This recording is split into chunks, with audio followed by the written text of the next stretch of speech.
Well, this segment is sponsored by Ed Logan, Agri Services, and we do have Ed with us this morning as part of our Tri-State Farm Update. And we are talking very, very soggy spring, meaning farmers didn't quite probably get everything all planted. There are a lot of prevent plant acres taken.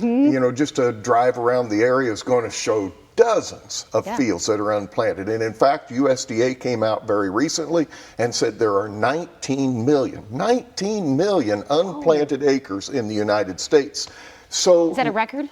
Oh, it has to be. It has to be a record. You know, and all that due to the wet spring and the flooding conditions. So now we're seeing farmers out in the field with their sprayers. They're applying some herbicides on these fields, and they've grown up looking like a jungle right now with water hemp and mare's tail in the grasses. Yes. And they're doing some tillage passes out in these fields. You know, and it's so important that we get our weeds controlled in these fields because we need to prevent the weed seed production that will impact us down the road in our weed control situations when we plant again. But weed control is only part of the solution to this problem with the prevent plant acres. We need to get a crop growing in these fields before we plant corn and soybeans next spring. Oh, so what do you suggest? Okay, so the situation that we're going to encounter is something called fallow syndrome. So if we leave a field barren, you know, with the weeds controlled, turned under, and it's barren, no crops growing, we lose our microbial activity in the soil, Tegan.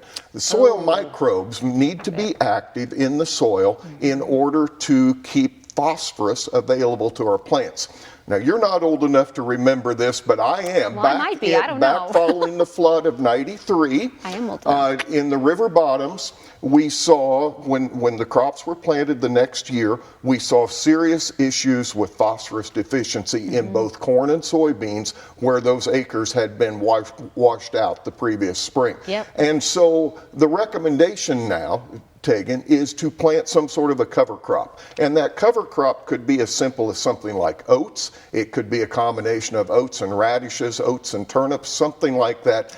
But a cover crop planted now will help to keep that microbial activity going. It will aid with our weed control problems or keep the weed seed production down. It will improve the tilth of the soil and help prevent this fallow syndrome that we might experience in the spring of 2020.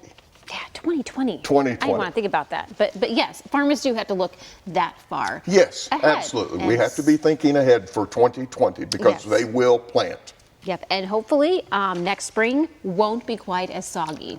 That's up to you. Well, kind of.